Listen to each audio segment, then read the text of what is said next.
cada vez que la abrimos tu palabra, hoy una vez más pueda conmover nuestro corazón, una vez más pueda tocar las fibras más íntimas de nuestra vida, pueda traer luz, esperanza, perdón, pueda limpiar y purificar nuestro corazón.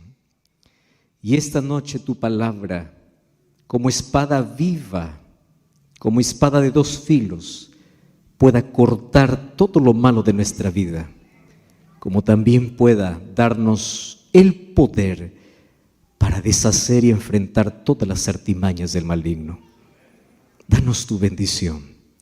Bendice a cada persona que hoy está aquí en este templo, mas también a las cientos y miles de personas que nos acompañan desde diferentes países, aún teniendo diversos horarios. Este momento están dedicando un tiempo especial para poder estudiar tu palabra. Y queremos que tú nos puedas abrazar, nuestro corazón pueda ser lleno de esperanza, nuestros ojos puedan ser abiertos para ver que estamos en el tiempo del fin, pero también para estar preparados para ese grande día. Danos tu bendición en el nombre de Jesús.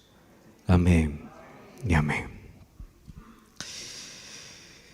Qué bueno es poder estar aquí.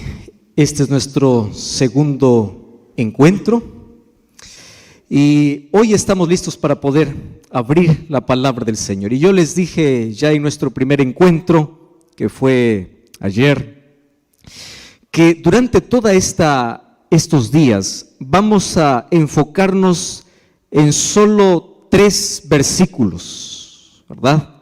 Si ustedes recuerdan, entonces vamos al libro de Romanos, capítulo 13.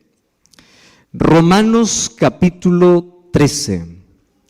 Y vamos entonces allí a leer el versículo 11 y el versículo 12.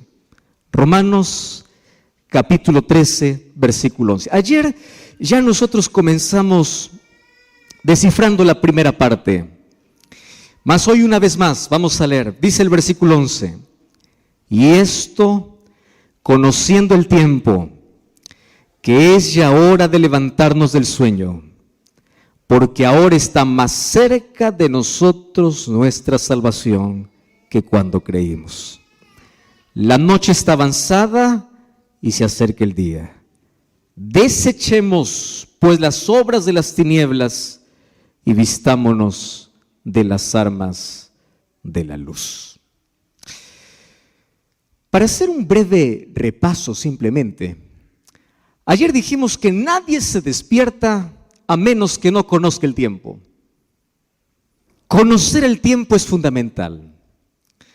Y en la Biblia nosotros tenemos a la profecía que nos marca exactamente en qué parte de la historia nos encontramos. Dentro del reloj profético, nosotros sabemos en qué momento estamos. Y ya repasamos algunas señales: ambiente religioso, ambiente político, ambiente social, ambiente natural, y la última señal que será la predicación del Evangelio. Y todo eso nos encamina hacia una orden. Y el apóstol Pablo dice: si conoces el tiempo, es hora de despertar, es hora de levantarnos. ¿Y de qué manera nos despertamos? ¿Recuerdan ustedes que habían 3 parábolas en el cual hicimos un énfasis especial? Mateo capítulo 25, 10 vírgenes, parábola de los talentos, de las ovejas y los cabritos. Preparación espiritual, preparación misional y preparación a través del servicio. Mas todo eso nos tiene que llevar a un reavivamiento y a una reforma. Y el reavivamiento comienza con oración, se sostiene con oración. Los cristianos hoy necesitamos volver a lo básico, a las vocales, al ABC, aquello que es fundamental.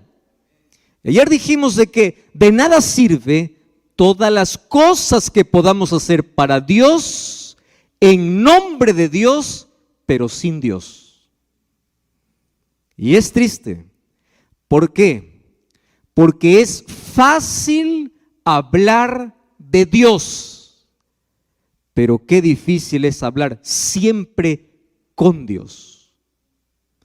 Una cosa es hablar de Dios y otra cosa es hablar con Dios.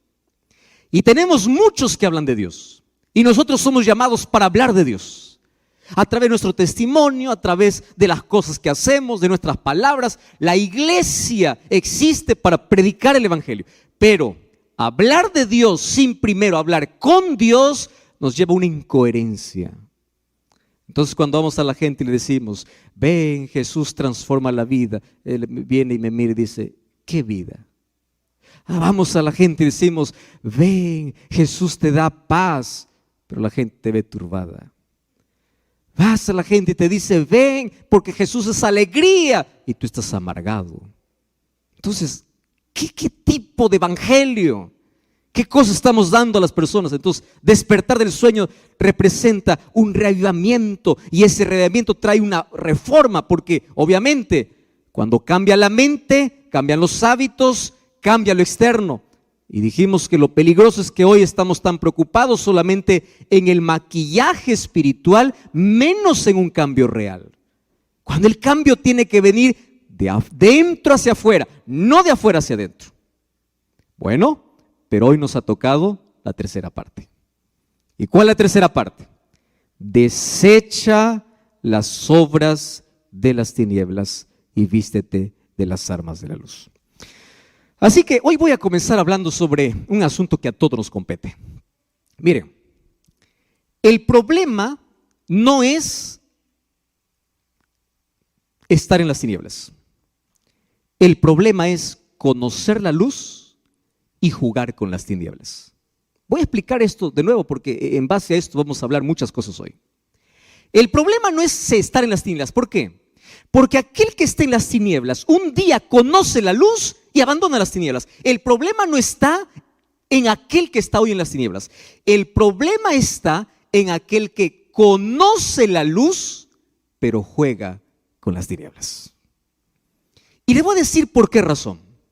La razón es simple. El mayor peligro del cristiano es familiarizarse extremadamente con los asuntos espirituales sin cambiar nada. ¿Qué sucede? Cuando tú te familiarizas tanto con algo, pierdes el miedo. Yo no sé si ustedes recuerdan la primera vez que ustedes tomaron un automóvil. Yo recuerdo aquella primera vez. Vamos a aprender a manejar. Ahí estaba. Primero alguien me acompañó, me dio todas las indicaciones, vas a hacer esto. Y uno comienza, ¿verdad? Despacito allí, el timón con miedo y respeta todas las señales, ¿no? Todo. Genial. Eso es hasta que aprendas, ¿verdad? Una vez que aprendas ya no te da tanto miedo, porque te familiarizas. Y cuando pierdes el miedo, muchos de los accidentes justamente ocurren por mucha confianza, exceso de confianza. Aquí te dice manejar, bueno, yo voy a hablar en el lenguaje que yo conozco, aquí son millas, pero allá 80 kilómetros por hora, aquí 80, yo puedo manejar 120, ¿no? Puedo, ¿por qué? Autoconfianza. Cuando te familiarizas demasiado, tú confías mucho. ¿Qué sucede? Eso sucede en la iglesia en el asunto espiritual. ¿Hay que orar? Sí, hay que orar. Dime un concepto de oración. Conoce todos los conceptos de oración.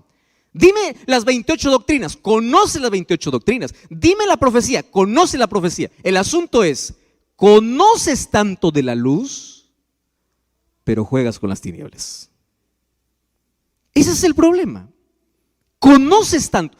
¿Y saben qué cosa es lo triste? Hoy tenemos probablemente un fenómeno que hay gente que conoce de reglas, gente que conoce de normas, gente que conoce de doctrinas, gente que conoce de profecías, pero gente que no conoce a Jesús. Conoce de todo, menos a Jesús. Tiene tanto conocimiento.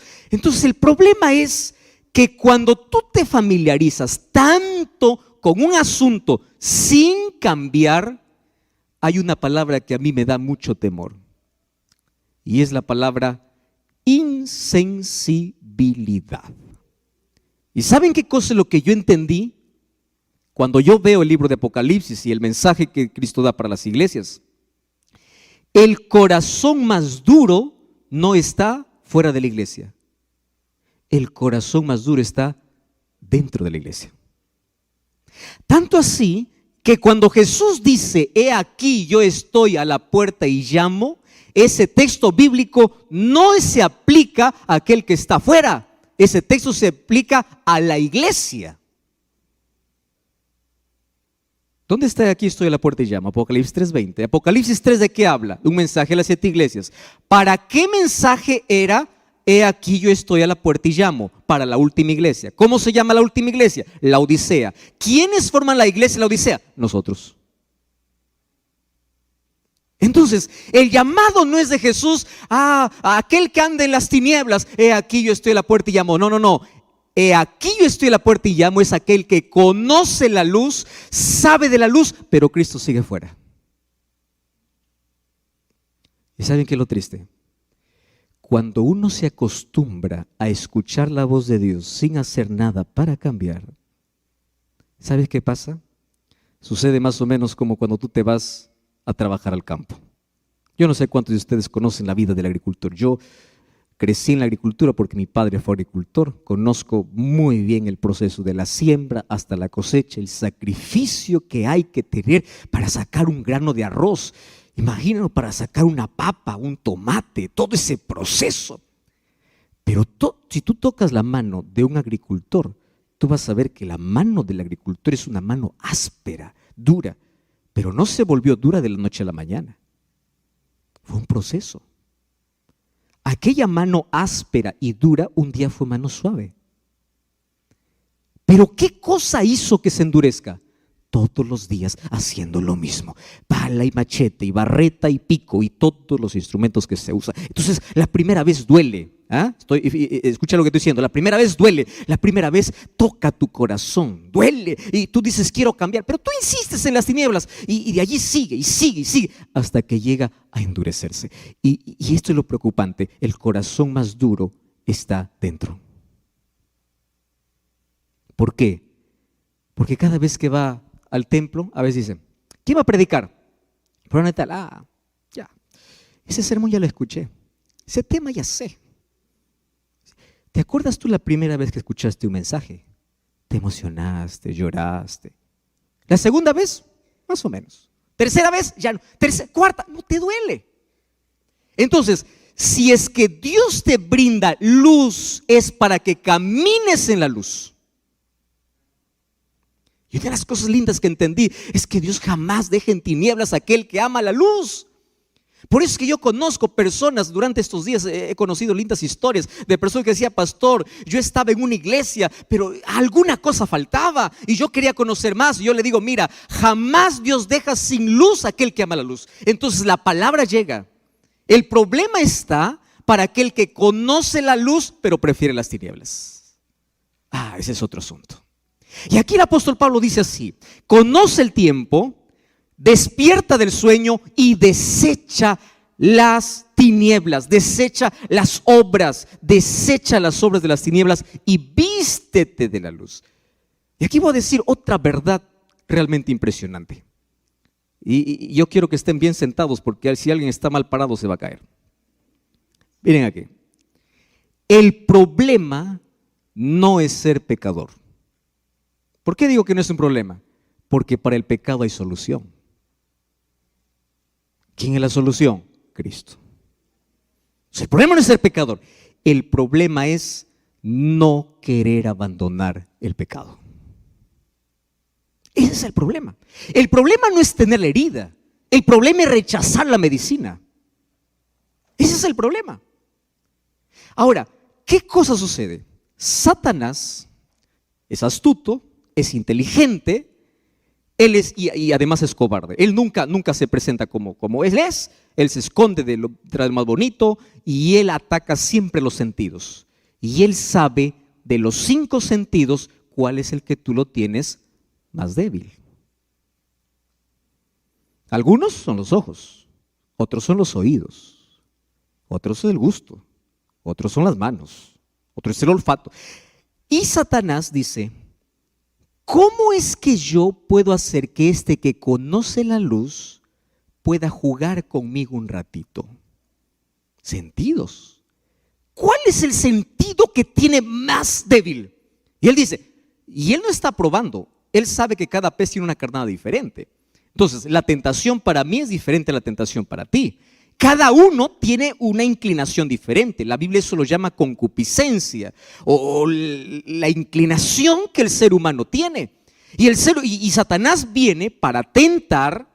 El asunto, el problema no es la tentación, el asunto es si cedemos o no cedemos a la tentación. Y para ello el problema que tenemos es que no hemos aprendido a educar nuestros sentidos. ¿Quieren para hacerles un ejemplo práctico? Práctico, ¿eh? No comas eso, te hace daño. Ah, pero el gusto es superior, ¿no? ¿Cómo lo disfrazas? Pues ya lo hay que morir. Y le bandas. Eso no veas, te hace daño. Ah, pero es mi vida. Eso no toques, eso no frecuentes, no vayas allí. Pero el ser humano justifica y cada vez debilita y debilita y debilita más sus sentidos. Y cada vez que cedes es más o menos como un clavo. ¿Lo has visto?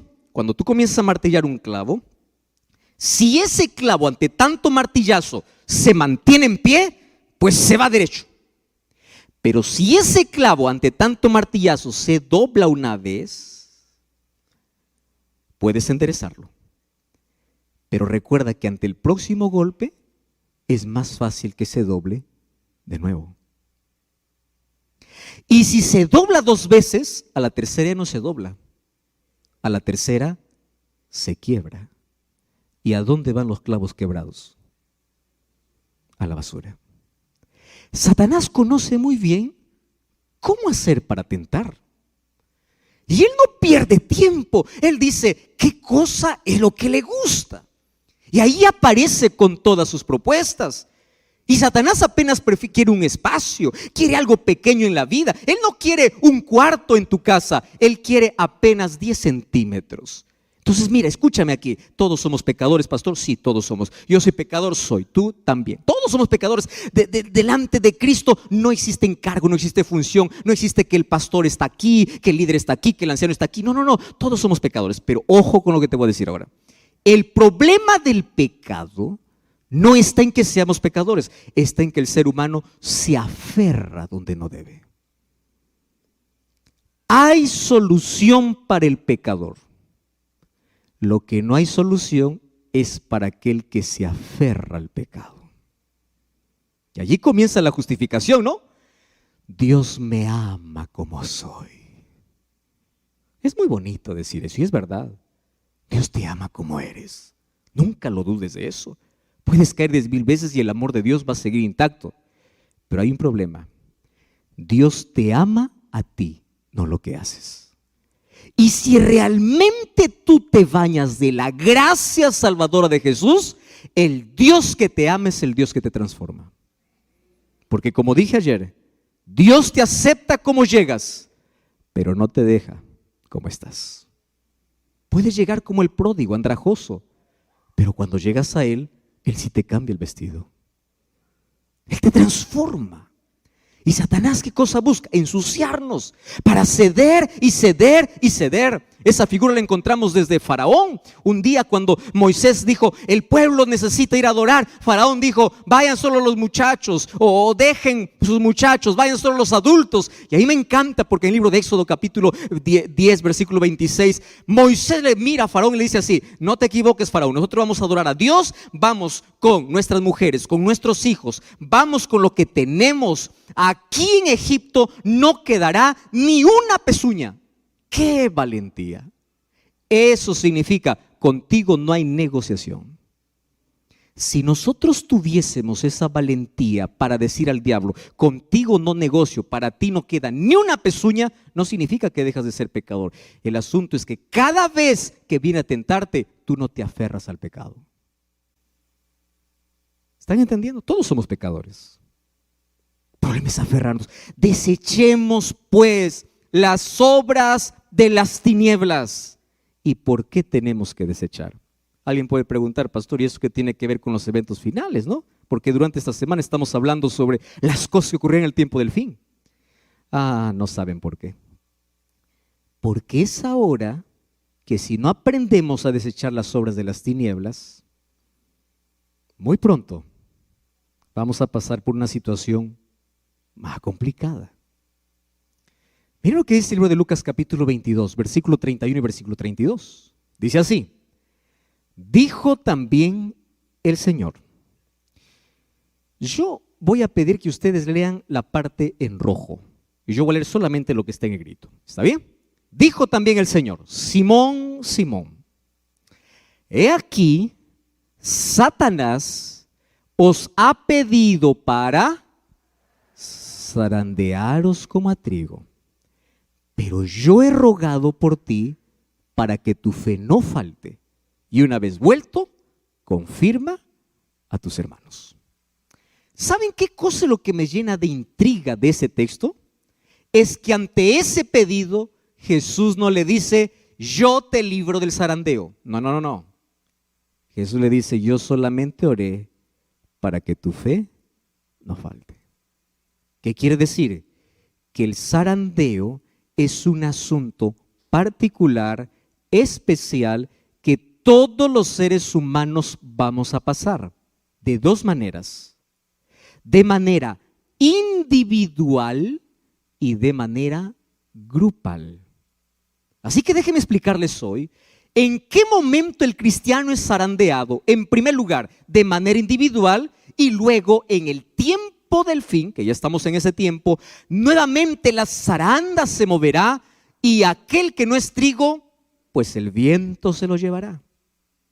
Entonces la pregunta es: ¿cómo yo puedo saber si soy trigo? ¿Cómo yo puedo mantenerme firme?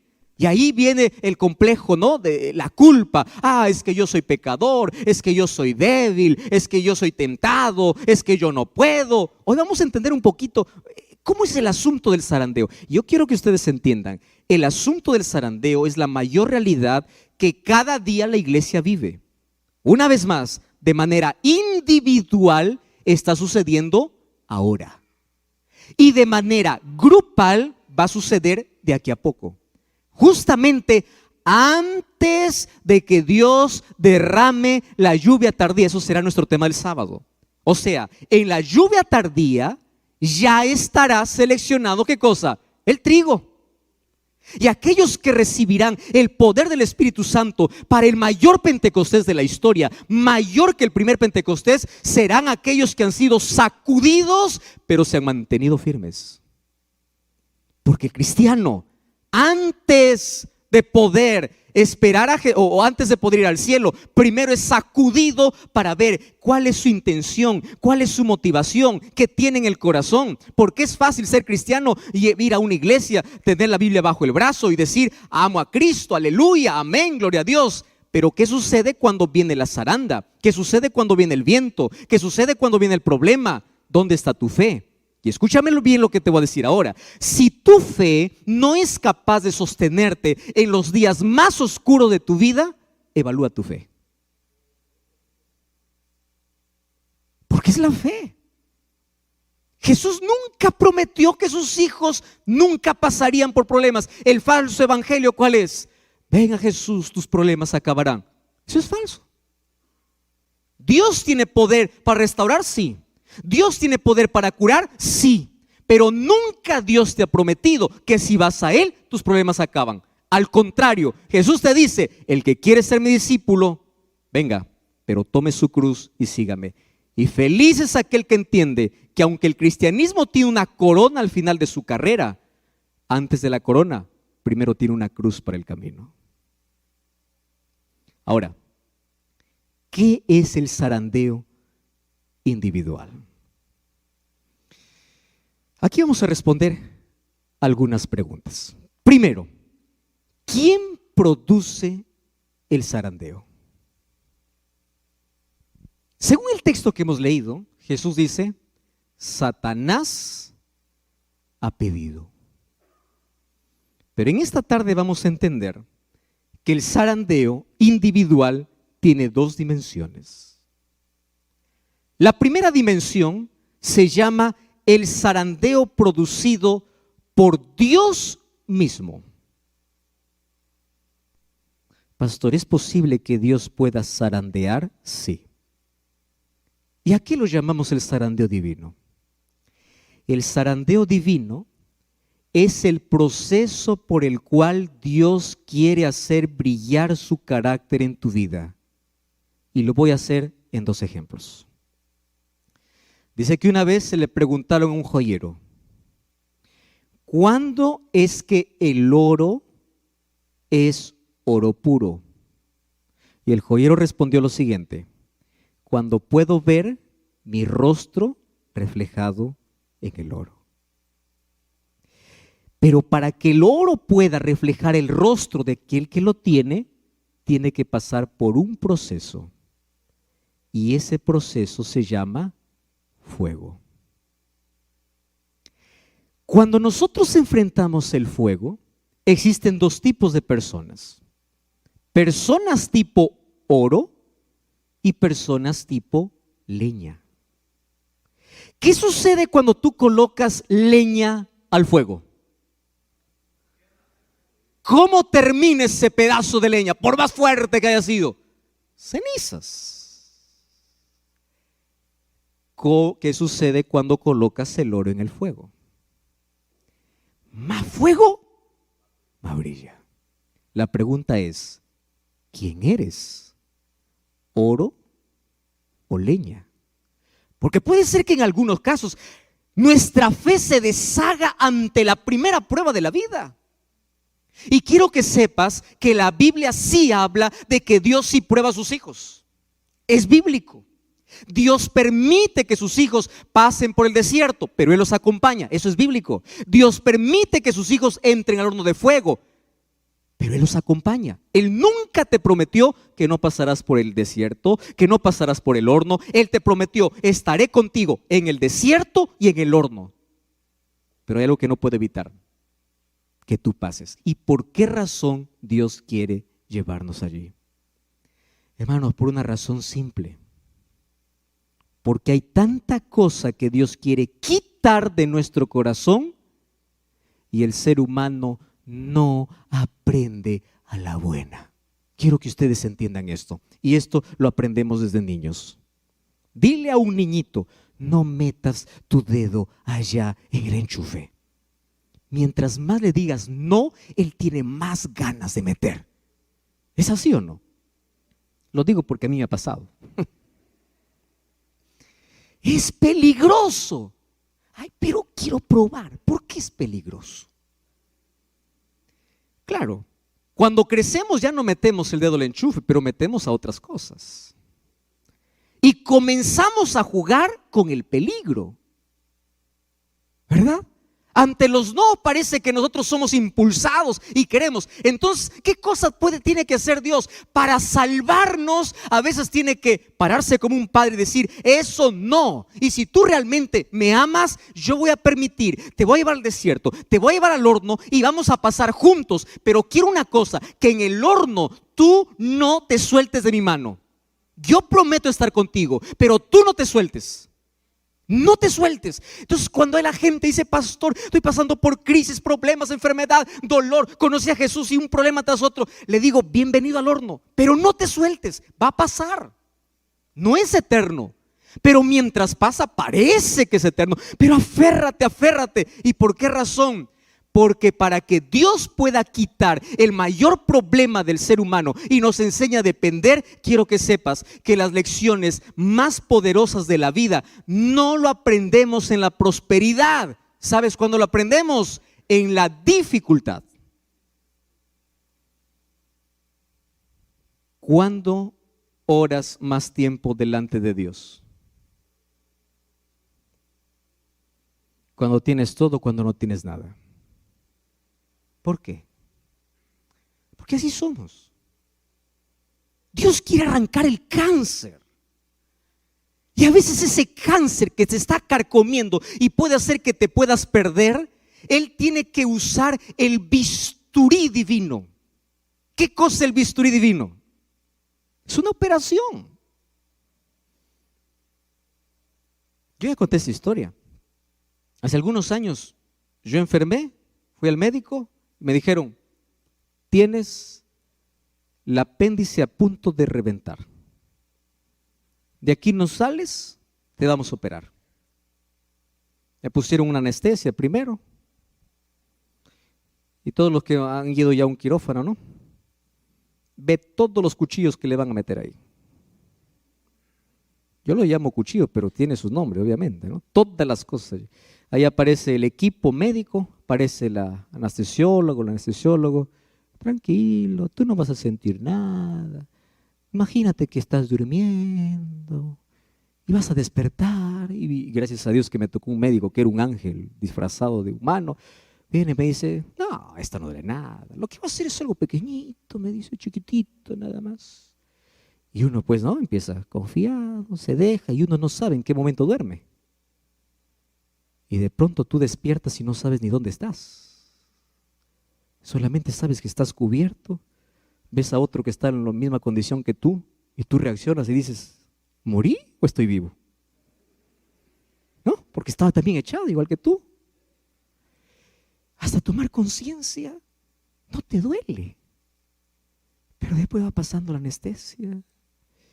Y de pronto comienzas a sentir como si en ese momento estuviesen introduciendo, ¿verdad? Ese bisturí. Pero ¿sabes qué cosa es lo curioso? Es cuando termina la operación, tú eres capaz de poder besar al doctor y decirle, gracias doctor, gracias doctor, gracias doctor. Y tú luego razonas y dices, ¿por qué le agradezco? Porque me cortó. ¿Qué cosa hizo? Cortarte. Ah, sí. Era necesario hacer un corte para quitar lo que te iba a matar. ¿Estás entendiendo? Entonces, ¿qué cosa hace Dios? Dice, hijo, tú tienes un cáncer en el alma. Tu orgullo te va a hacer perder. Tu egoísmo, tu pecado, aquello que te estás aferrando. Entonces, ven aquí, yo te voy a hacer una operación. Mira, te va a doler un poquito, pero va a cerrar. ¿Te acuerdas de Nabucodonosor? Nabucodonosor, después de volver de 7 años de estar viviendo como animal, ¿qué cosa dijo en Daniel capítulo 4? Engrandezco a Dios, alabo a Dios, gloria a Dios. Y tú dices, ¿pero por qué lo agradece? Porque él entendió que lo que necesitaba, ¿qué cosa era? Una cirugía divina.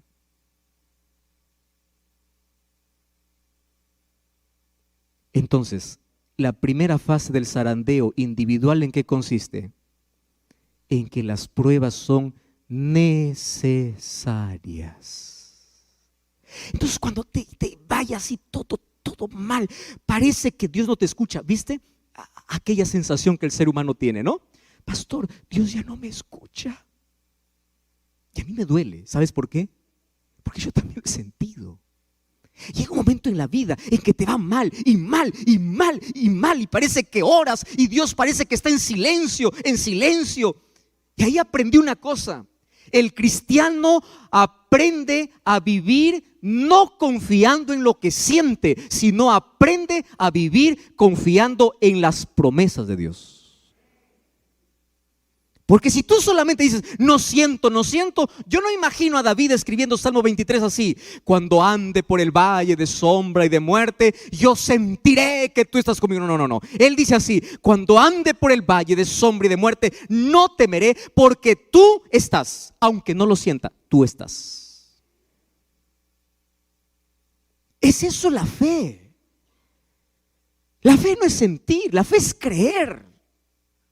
Entonces cuando pases por el bisturí, cuando pases por el fuego, cuando pases por el desierto, no esperes sentir, cree, Dios está. ¿Y qué cosa es el zarandeo? Mi fe se fortalece en el dolor, mi fe se fortalece en la prueba. No es que ante el primer problema, ya caigo, ya me desanimo, ya me voy a dar la vuelta a Dios, ya doy la espalda a Dios. No, el zarandeo individual hecho por Dios tiene que ver para probar cómo está tu fe. Te voy a hacer un ejemplo bien práctico para que me entiendas mejor. ¿Recuerdas tú al joven rico?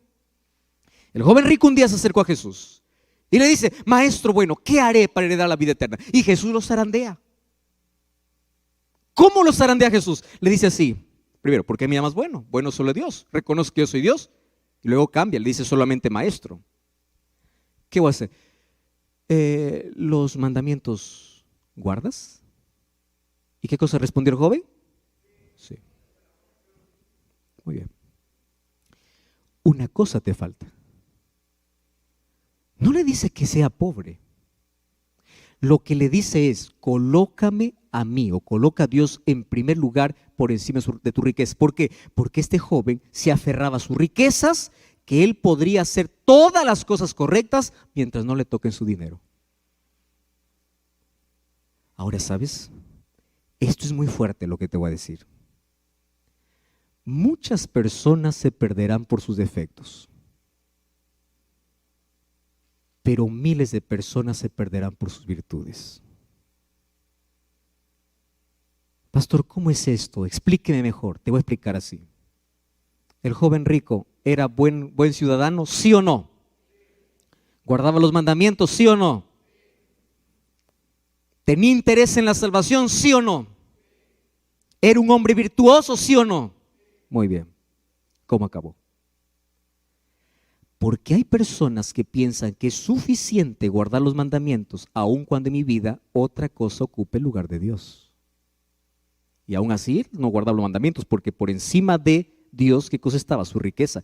Y allí viene la zaranda de Cristo. Pero la zaranda de Cristo es con oportunidad. Es como, arrepiéntete, cambia, por favor. No te pierdas por un pedazo de terreno, por un trabajo que transgredes el sábado. No te pierdas por algo que se va a perder. Luego acumulas, te mueres para quien queda. Pero mira, sígueme, colócame a mí en primer lugar. ¿Qué cosa estás haciendo? Entonces viene la zaranda como diciendo, arrepiéntete, cambia. Tú tienes muchas virtudes, pero no confíes en tus virtudes, porque lo que salva no son las virtudes, es la gracia, es colocar a Cristo en primer lugar, es un relacionamiento con Cristo. De eso depende la salvación. Pero hay otro tipo de zarandeo que es más cruel, el zarandeo del diablo. El zarandeo del diablo es el zarandeo para verte arruinado en el suelo. Y la intención de él es para que tú no te levantes. Mira, ¿cuál es el zarandeo del diablo? ¿Recuerdas tú a Pedro? ¿Cuál es el problema de Pedro? Señor, yo iré contigo si es posible hasta la muerte. Allá voy. Y Jesús tenía que hacer una cirugía. Y porque Jesús tenía que hacer una cirugía en el corazón de Pedro, ¿qué cosa hizo? Permitió que ahora Satanás mismo lo pueda zarandear. Por eso es que le dice, mira Pedro, Satanás me ha pedido, pero yo he orado por ti, para que tu fe no falte. ¿Cómo fue la zaranda? El orgullo. Yo, Señor, yo. Tú estás equivocado, todos se escandalizarán, menos yo. Yo voy a estar contigo hasta la muerte. Hasta que llega un momento en que Jesús sale del Getsemaní, y allí vienen todos para prender a Jesús. Y lo primero que hace Pedro, ¿qué cosa es? Sacar la espada, defender a Jesús y quitar la cabeza a alguien. Saca la espada y todo lo que consigue es cortar una oreja. Y cuando corta la oreja, yo imagino, porque ustedes saben que un orgulloso cuando hace algo quiere que todo el mundo le aplauda, ¿no? Yo imagino que Pedro estaba diciendo, ¿viste lo que hice por ti? Una oreja es algo, algo es algo, ¿no? ¿Me vas a aplaudir o no? ¿Cómo es el asunto ahora?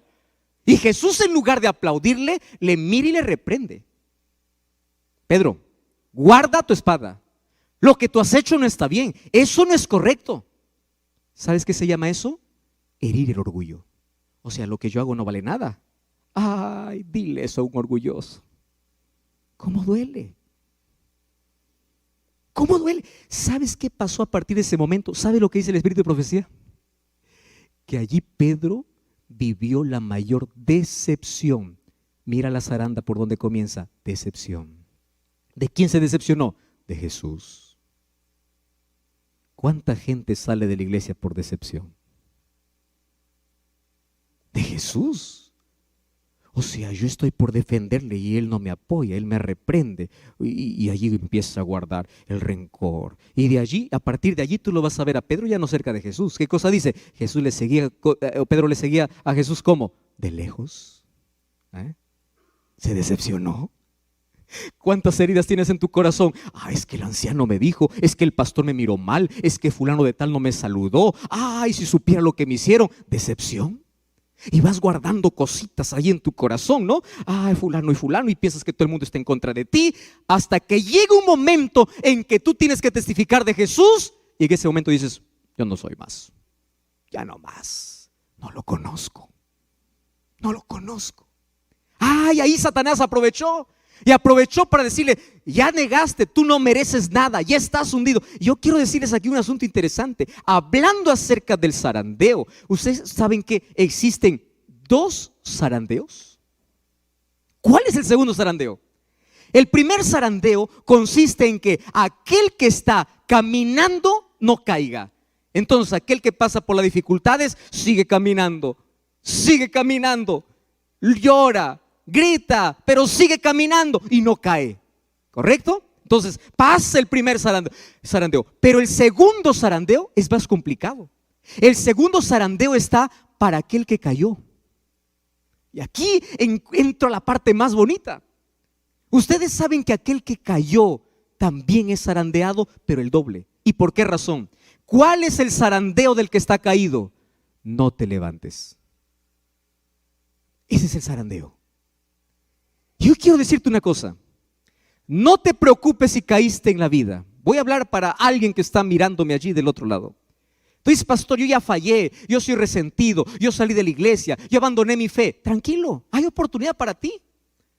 Es verdad que el primer zarandeo caíste, correcto, todos los seres humanos caemos. Es más, quiero decirte que el cielo estará lleno de personas que cayeron. Pero escúchame una cosa. Del segundo zarandeo es donde tú no debes quedar. Y el segundo zarandeo consiste en que tú debes eliminar de tu cabeza la voz del diablo que te dice, vas a volver a caer, no vuelvas, no insistas, ¿para qué? Tú no sirves para ser cristiano, no vuelvas a la iglesia porque todos te van a mirar mal, no vuelvas a la iglesia porque tú eres un miserable, no vuelvas a Jesús porque tú ya te hundiste en la vida, tú no mereces el perdón de Dios, Dios dejó de amarte. Ese es el segundo zarandeo, porque el diablo al que está caído, él no se contenta con verlo caído, él se contenta cuando el que está caído dice, me rindo, desisto. Allí perdió su batalla el diablo, o allí ganó su batalla el diablo. Tú sabes que al diablo le interesa que el cristiano caiga, sí le interesa, pero más le interesa que el cristiano que cae no se levante. Porque la victoria de Satanás no está en hacer caer. Porque aquel que está caído puede levantarse por la gracia de Jesús y en el nombre de Dios puede transformar su derrota en victoria, como sucedió con Pedro. Pedro lloró, se arrepintió, se levantó, fue discípulo de Jesús, el mayor predicador. 3,000 personas en el Pentecostés se bautizaron por su mensaje. El apóstol murió por Jesús porque después de su caída se levantó. El problema no son las caídas, el problema es que cuando tú estás caído no te levantes. Y el mayor trabajo del diablo es mandar sus demonios, es mandar gente, es mandar incluso tu familia para decirte, ya no te levantes, tú no mereces, tú ya caíste, tú ya fuiste demasiado lejos. Porque la segunda zaranda lo hace el enemigo para hacerte, para que estés caído, pero el Espíritu Santo aparece, levántate, levántate, levántate.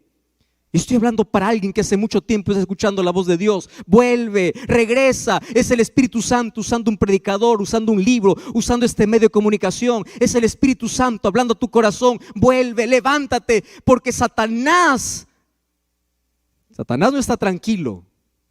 Satanás no está feliz solo porque caíste. Satanás estará feliz cuando tú digas, yo no sirvo para ser cristiano, y te quedes allá afuera. Allí será la mayor victoria de Satanás.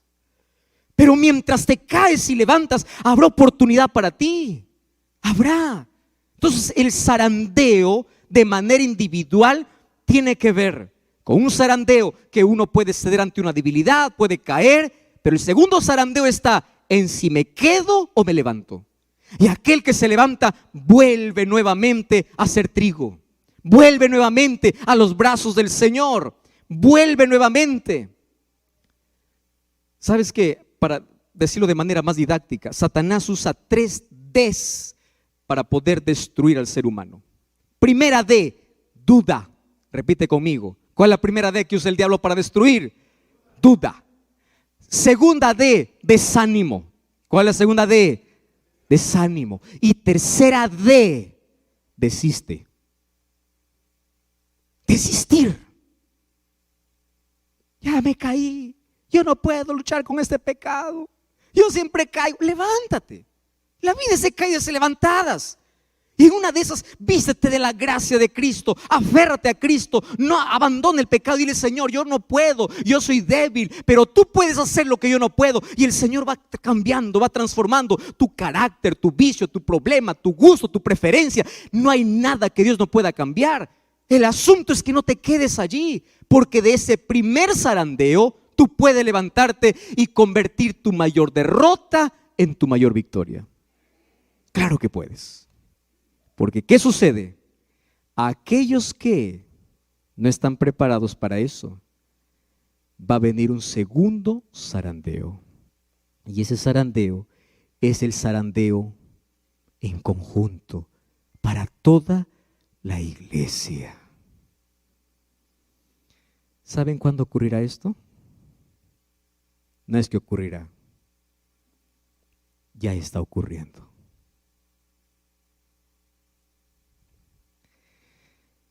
¿Ustedes saben cuándo se dará este segundo zarandeo que sacudirá la iglesia? Y se verá la mayor apostasía de todos los tiempos. ¿Qué cosa es apostasía?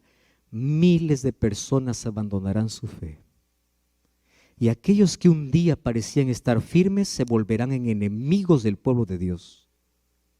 Pero saben, yo encontré un texto que a mí me impactó mucho y dice así: aquellos que caerán en el zarandeo serán aquellos que tuvieron una experiencia superficial con Dios.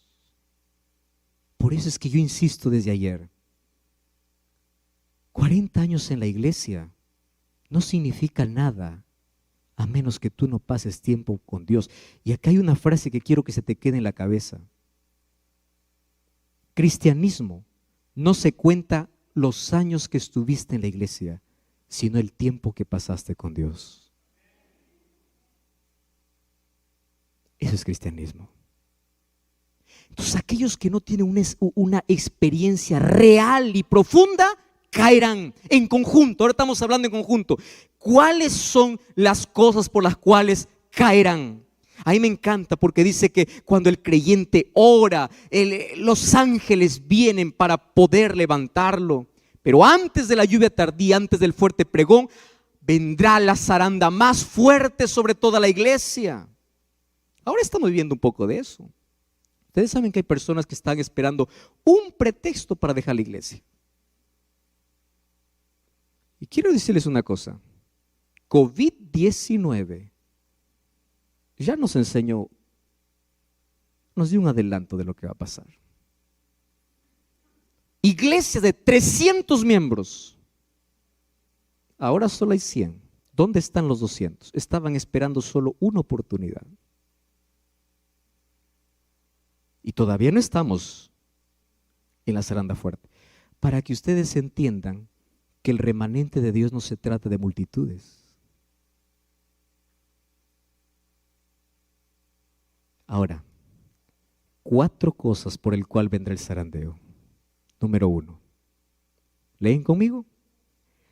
Descuido e indiferencia. Miren ese texto. En el zarandeo, algunos fueron dejados al lado del camino.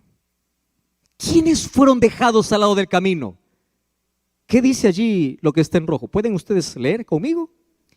Los descuidados e indiferentes que no se unieron con quienes apreciaban la victoria y la salvación, lo bastante para perseverar. ¿Cómo tenían que perseverar?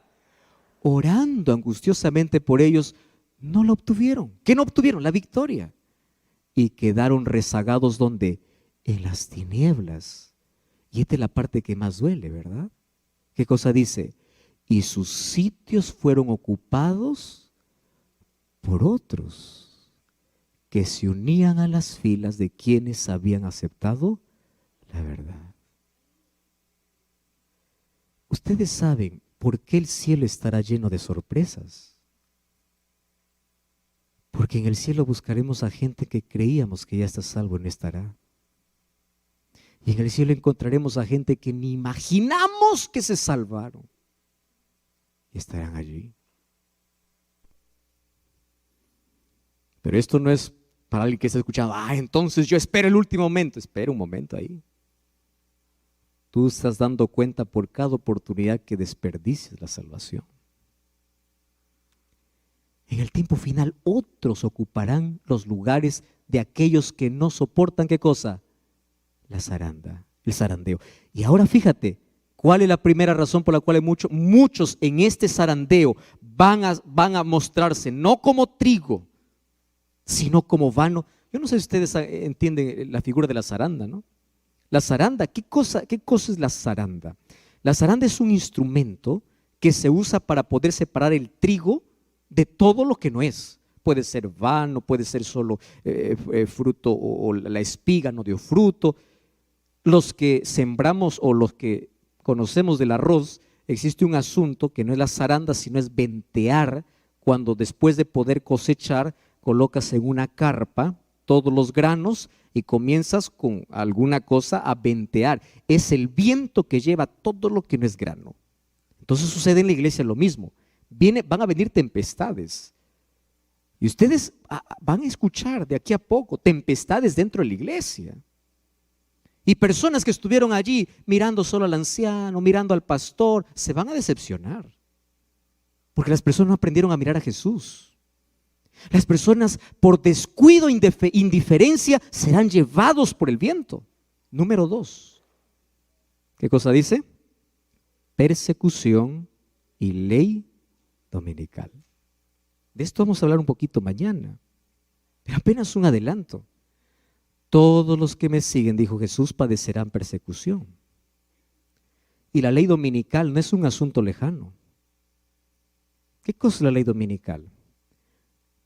De aquí en poco, en breve, se van a unir 2 poderes sobre la tierra para poder declarar que toda la humanidad pueda guardar un solo día de descanso.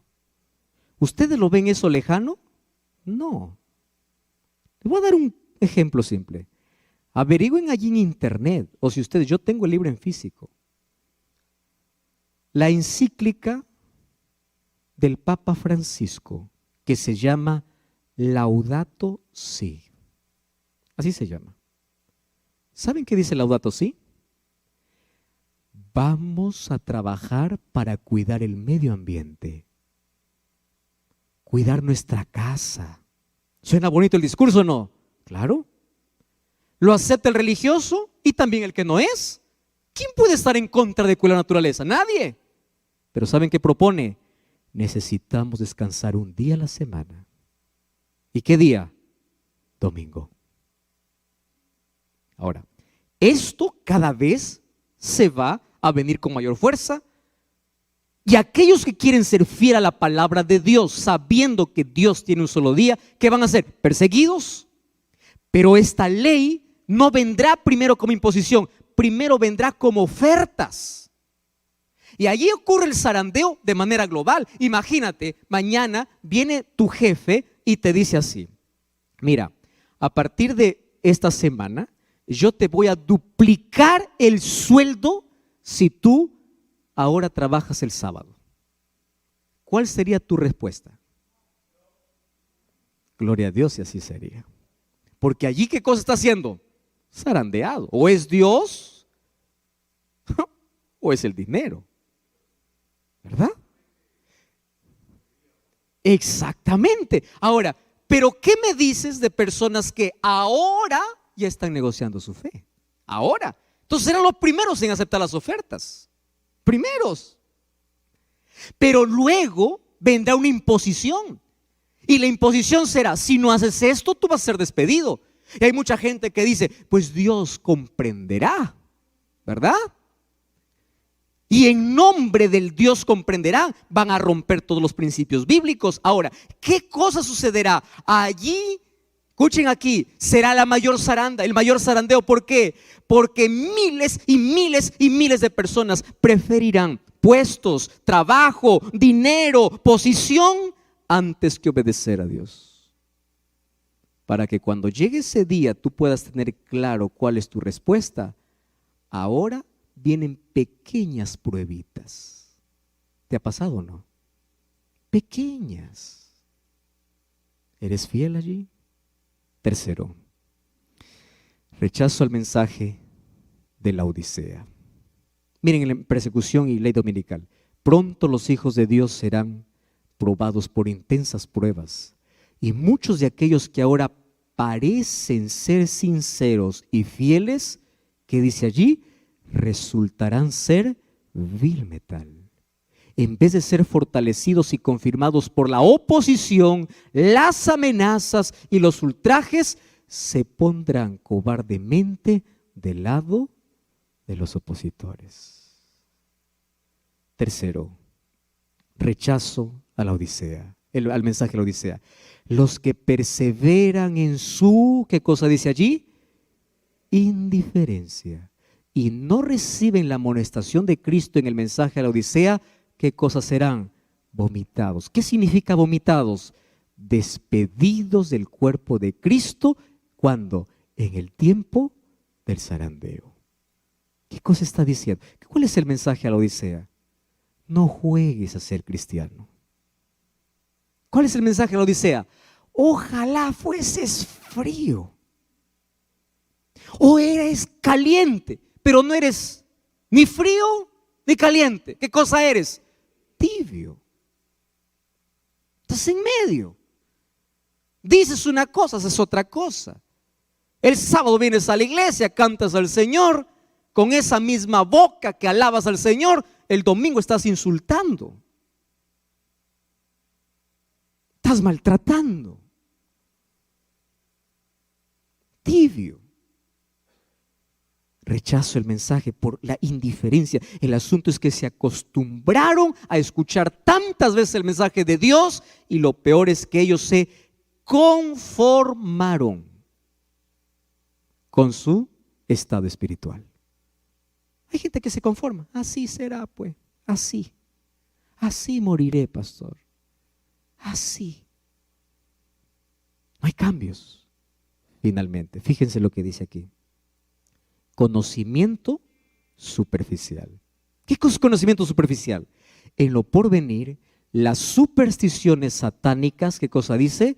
Cobrarán formas nuevas. El error será presentado de un modo agradable y halagueño.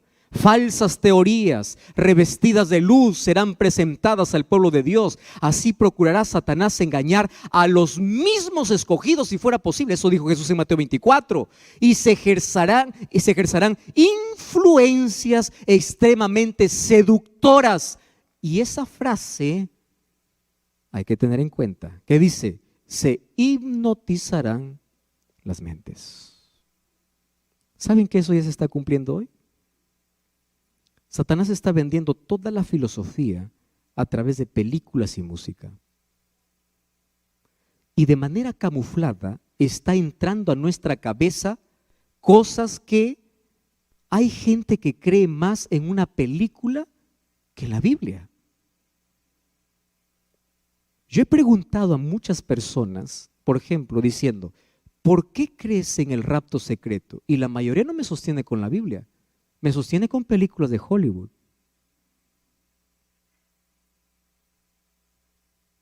¿Y saben qué cosa es lo triste?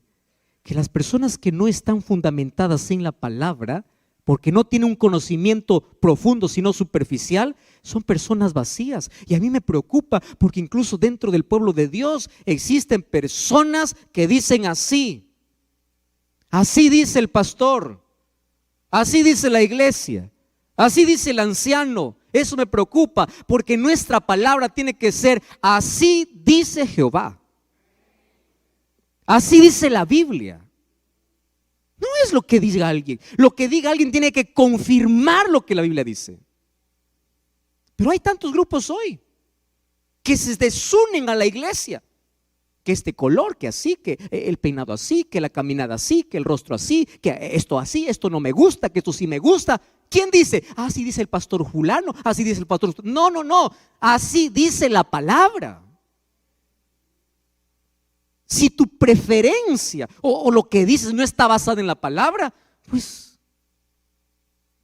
Y una de las cosas tristes es que hoy nuestras Biblias están cerradas. No estoy hablando dentro del mundo secular, dentro del propio pueblo de Dios.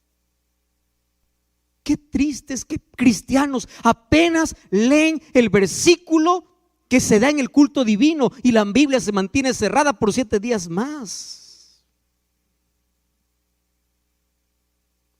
Queridos, va a llegar un momento, y ese momento comenzó. Dios está, ¿cuándo? Ahora, zarandeando a su pueblo. ¿Por qué lo zarandea? Probando sus propósitos y motivos. Muchos serán solamente cual el tamo y no el trigo, por lo tanto no hay valor en ellos. Satanás obrará milagros para engañar, ensalzará su poder como supremo. Puede parecer que la iglesia está por caer, pero no cae, permanece mientras los pecadores de Sión serán zarandeados y arrojados fuera. La paja será separada del trigo precioso. Mucho cuidado, tú no eres el que hace el zarandeo, es Dios. Tú no puedes decir él es trigo y él es cizaña. No, eso es el trabajo de Dios, no es tu trabajo. Tu trabajo es aferrarte a Cristo para ser trigo. Esta es una prueba terrible y sin embargo debe ocurrir.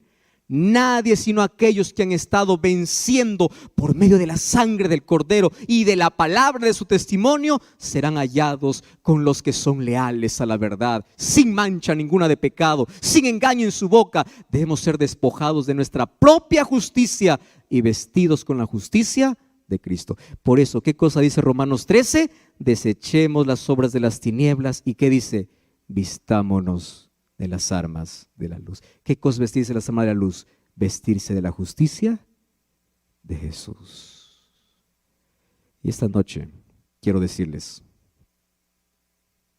todos podemos caer. El apóstol Pablo decía, el que piense estar firme, mire que no caiga.